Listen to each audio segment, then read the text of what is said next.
Our very first speaker is a friend of mine whom I met when I joined the Conlang community back in 2000. She is a longtime language creator. She also happens to be the creator of the character Reginald Barclay from the Star Trek series, if you know of that. She is a professor of English at Rochester University named Sarah Higley, but I know her by her nom de plume, Sally Caves. Please welcome her.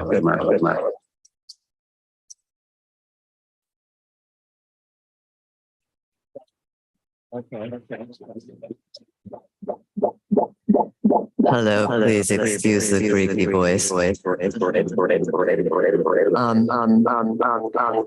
you see the first slide?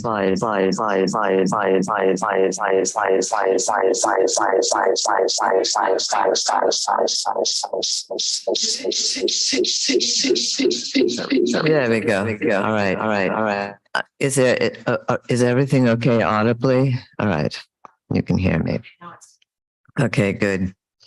Thank you so much, David and Jesse and Alex. I'm honored to speak at this colloquium you've organized and grateful to the Georgetown Department of Linguistics for hosting it. That's my book on Hildegard up there. You know, I can't teach a course on magic language in the Middle Ages without referring to her non-magic language and how it justified this book. My own youthful engagement in the art as well. I'm here to tell you about a course I've been teaching for the past 7 years. I just watched the talk you put on your website that I gave in 2006 in the first language creation conference at Berkeley. 17 years ago, I used.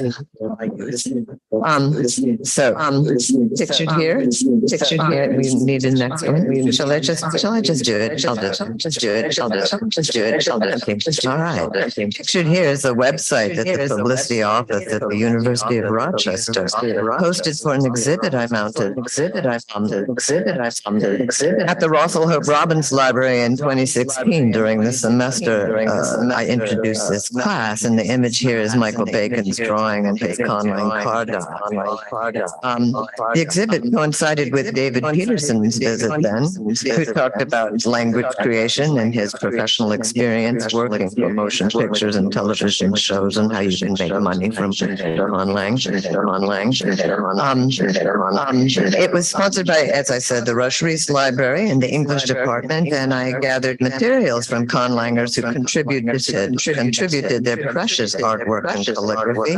So then we have the aforementioned Michael Bacon and Trent Pearson, Rick Watkins, Stephen Travis, and of course Sylvia Sotomayor's Ellen, and her robe all written over in box script, Kellen box script, which was in another case, another pictures.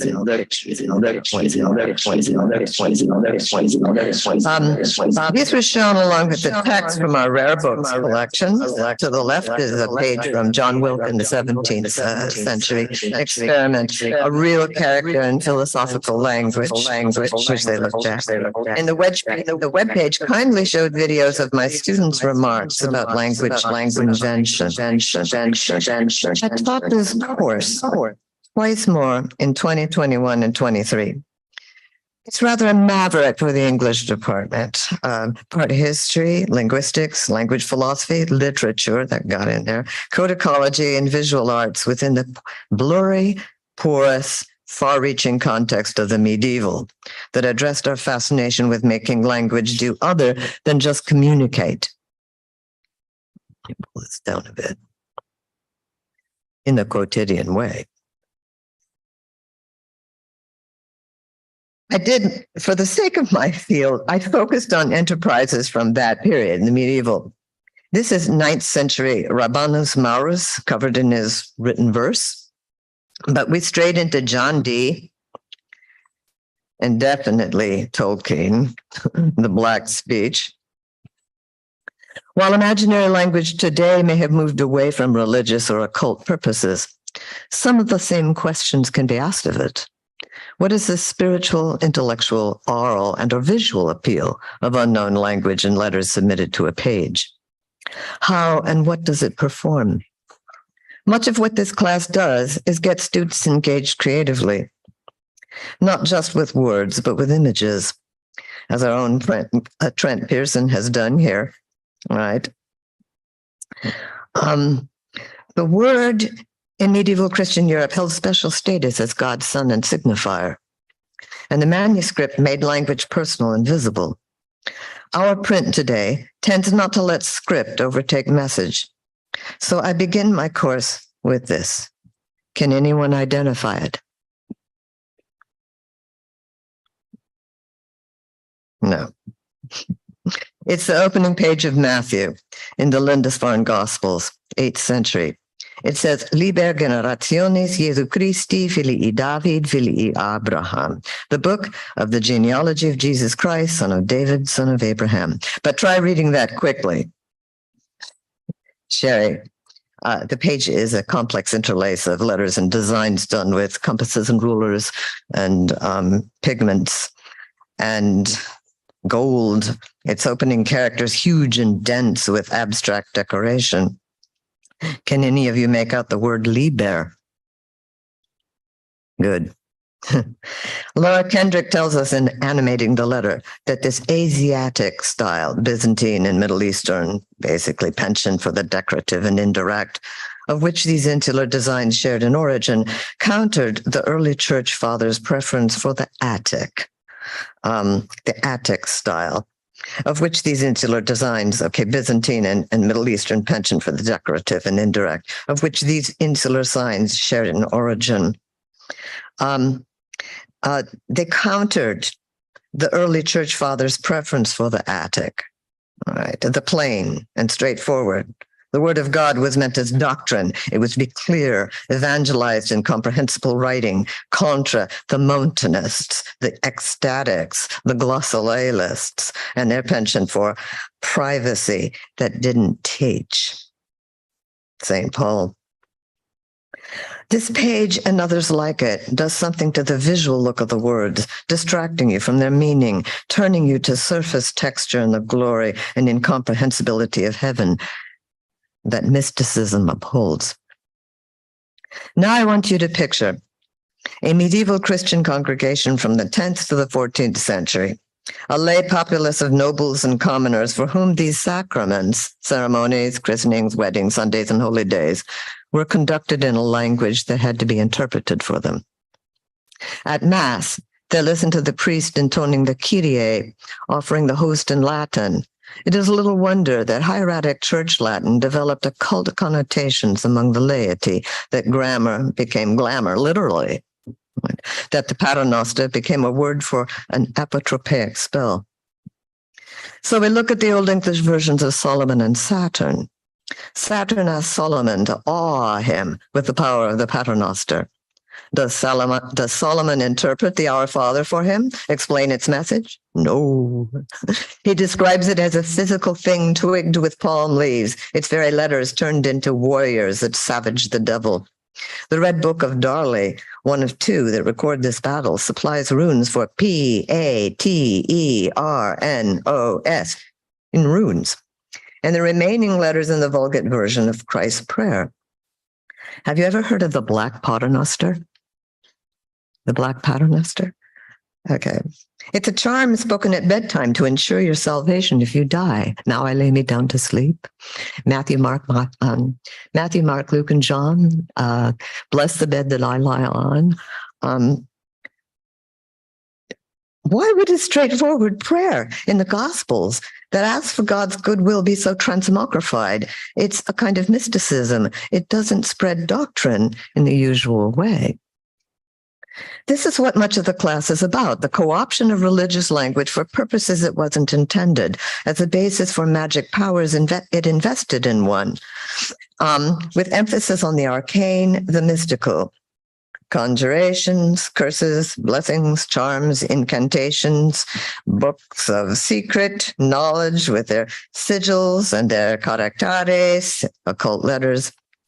In his book, Magic in the Middle Ages, Richard Kieckeffer makes the point that magic stood at the crossroads of science and religion. It served household, agricultural, and medical purposes, and it also served a subaltern religious world, whether angelic or demonic.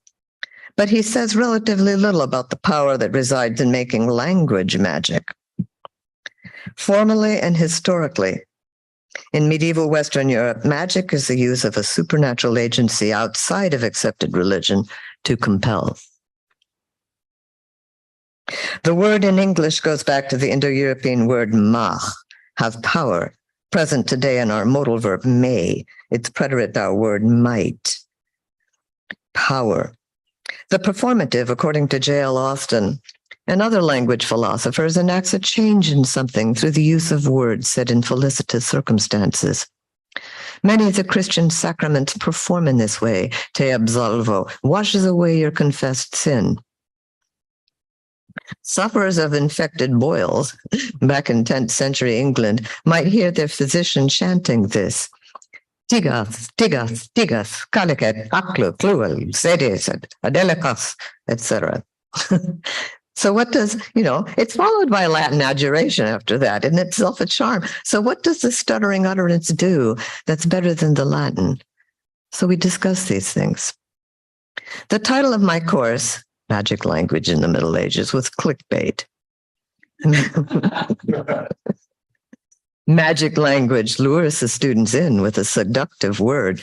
It isn't language. And teaches them, besides this, something about language philosophy, linguistics, performatives, phonology, phonoaesthetics even, and also conlang, as well as this loose term magic that I'm using somewhat permissively. We primarily examine divine and angelic speech as it was imagined and interpreted openly, such as that in the 15th century Irish Tenga Bithnua, ever-renewed tongue. The language in which Philip prophesies, even though his tongue is cut out 9 times. We were able to see that none of it had any semantic correlation with its Irish translation, but that unlike the language Philip speaks to Jesus in Pista Sophia, a list of distorted names presented as speech, angelic, distorted names.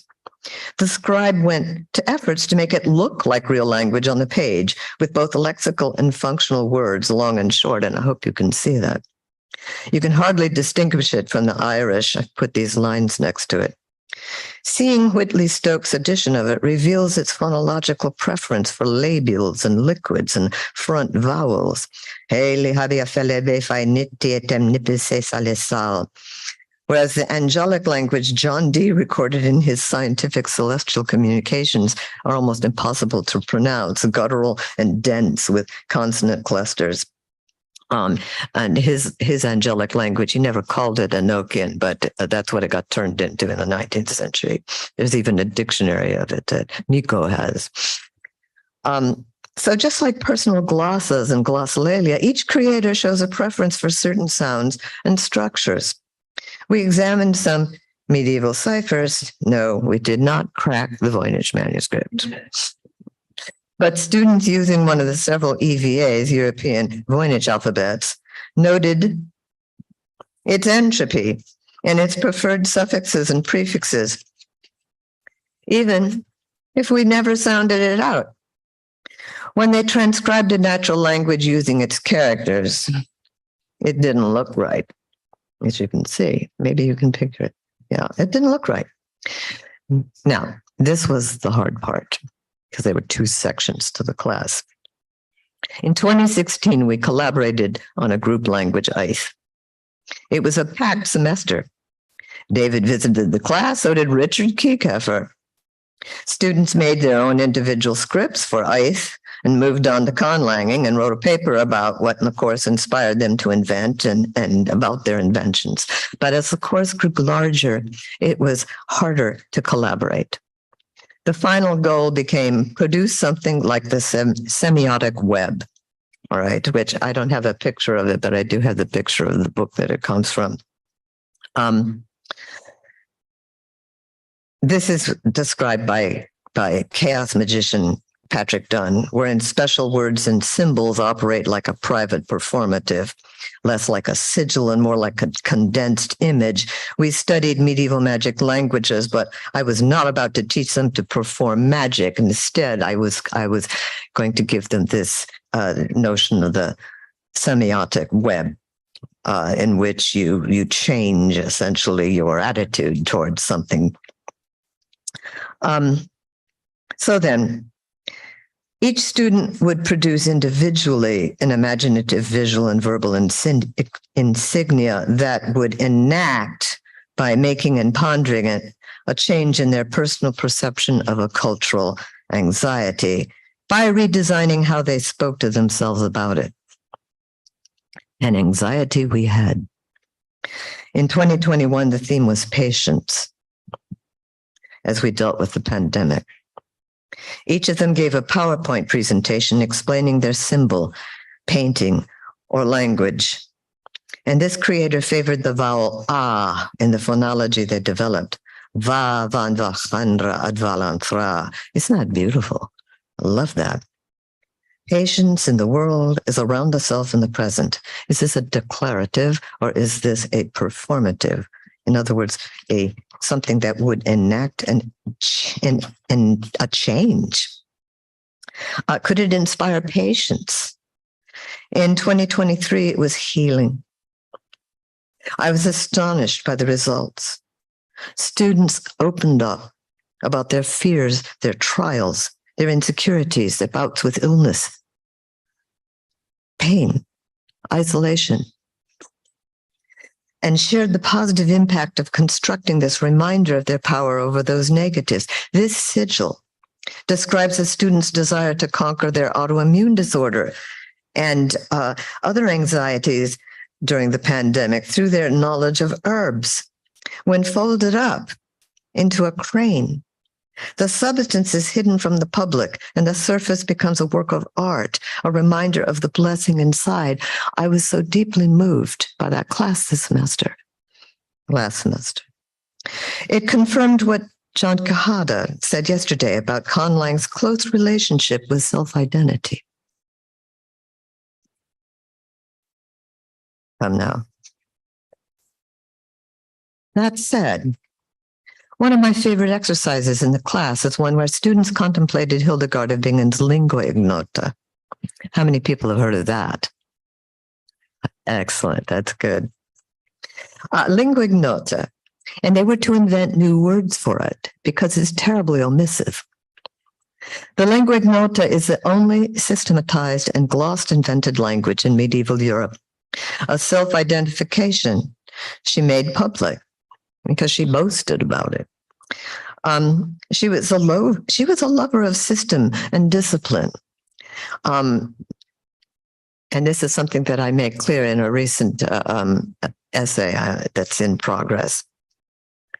Now this is from, the Lingua Ignota survives in full in just 2 manuscripts. And this is the Riesen Codex Wiesbaden that I consulted. It was brought forth pro lata by an influential and brilliant 12th century German nun and magistra from the Rhineland, anchoress, founder of 2 convents, composer of music, author of 3 works devoted to her visions, author of 2 scientific medical texts, the Physica and Causes and Cures, a correspondent with kings and popes, a healer, an apothecarist with her garden of medicinal herbs, a preacher, and a creator of 1,011 unknown words with their Latin and Germanic translations.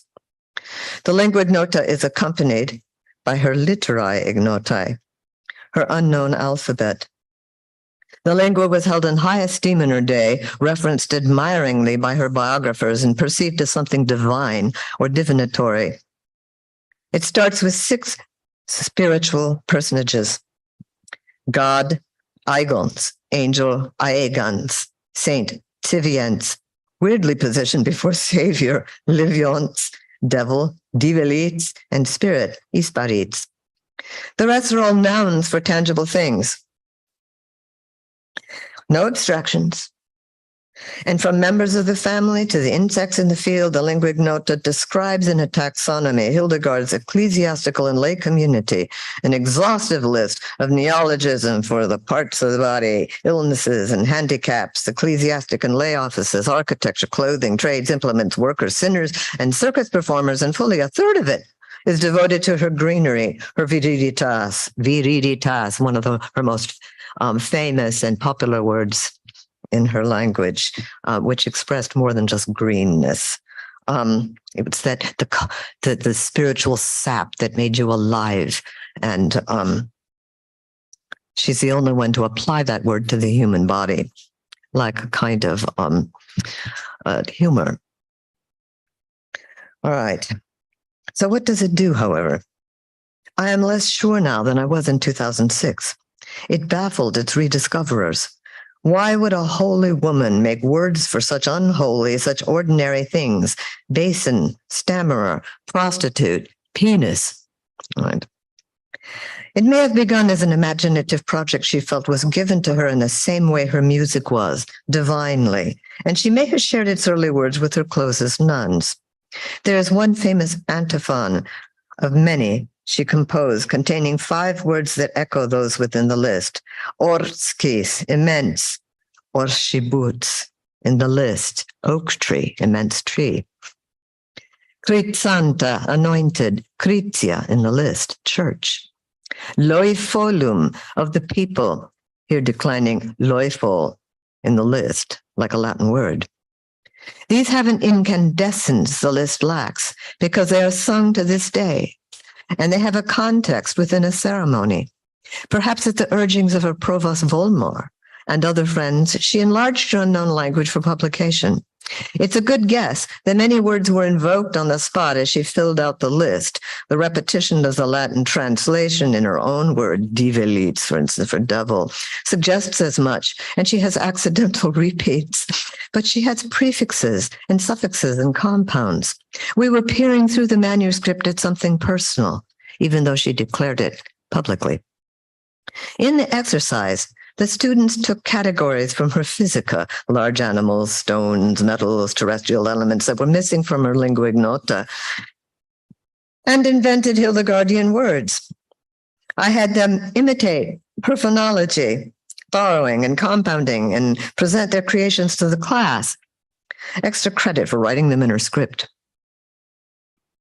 This taught them something about phonoaesthetics, even phonosemantics, onomatopoeia, and even though we're not entirely sure where she put emphasis in her words, or which of her diphthongs are narrow or wide, or how she pronounced her clearly favorite character, Z, the letters on the page, there's your Z, the letters on the page convey the muscularity of this language.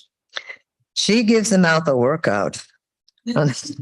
Unlike the softer syllables of the Tenga Vithnua. This exercise prepared students for making their own phonologies and morphologies. What would it? Okay, lingua, lutz pomphia, eyeball. Tenga, we don't know what it means. Febiafuan. Right. This exercise prepared students for making their own phonologies and morphologies.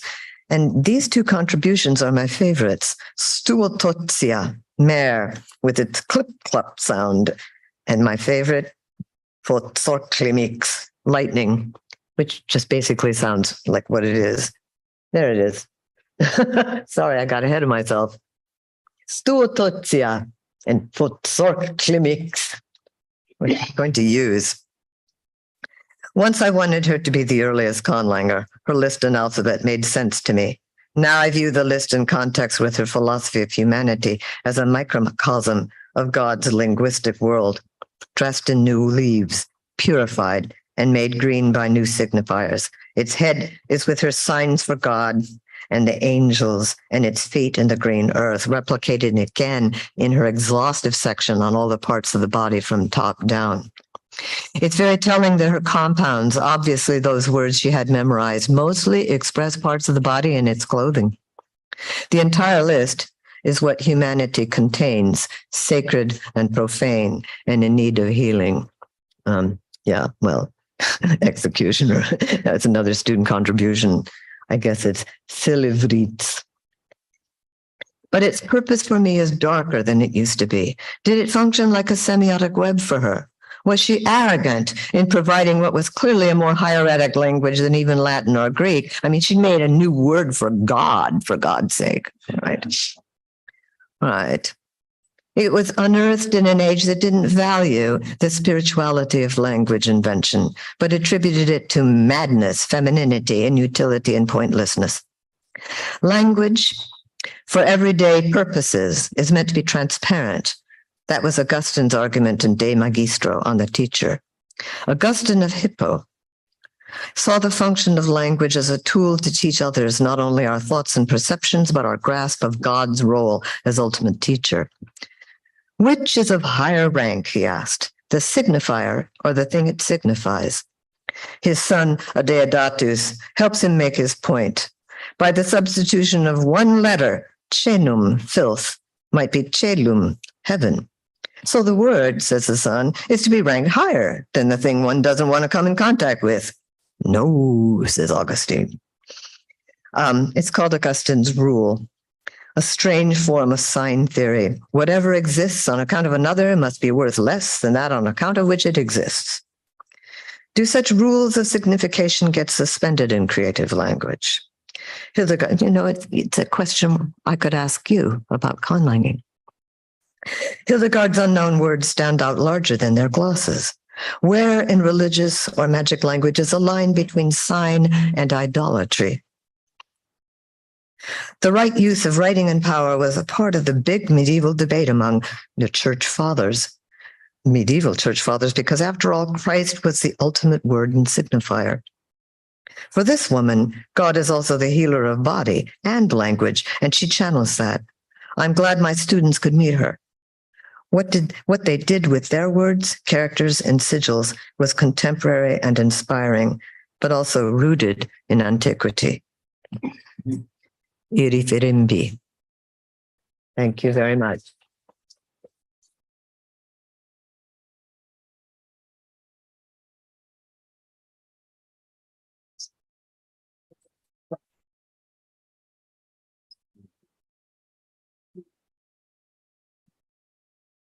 All right. Yes.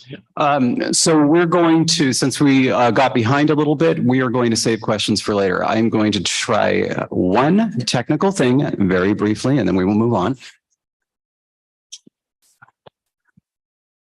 Also, I had an idea. Tell me if you can see my... Nope. Oh, no, that's not what I was trying to do. Actually, No, I know. So, by the way, there's a song that Sally wanted to share, but we are having a slight little issue, a little baby issue with sound, and I was hoping I could maybe fix it. But also, I know I can fix this. Check this out. So that's gone. But no, I don't. So for those who are wondering, I don't have YouTube open on this computer. That's not the issue. That's not the problem. I am output through the headphone port. Play sound effects through. No, I know. Yeah. Anyway, I was just taking a look. I have no idea how to fix this issue.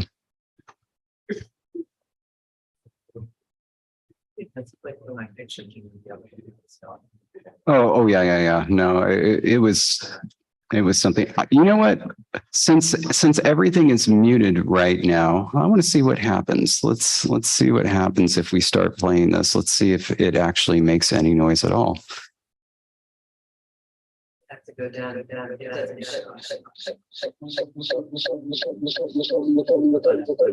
It's playing right now. See, I'm telling you, it just yeah. See, yep. So it's just going to do feedback if we turn that up. Yeah. Basically, what this is from the The Green Knight by David Lowery. I don't know if you've seen that film, but this is the sort of the hallucinatory experience he has with the giant women. And Daniel Hart, who is the composer for the music, he invented all of the medieval music himself. This is not original, this is contemporary, but he used 2 words from Hildegard of Bingen's language. And when I found this out, I was so moved. And the most amazing song accompanies it. And I don't know if you can play it so that anyone can hear it. Oh, it was playing, or it's playing right now. But the problem is, we can give it a shot. Okay, go.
That's another one. Somebody made that for That's incredible. unbelievable. All right. Okay, we need to click through the others too. No, I know. Oh, Wait. there it is. Yep. All right. Thank you, Sally. All right.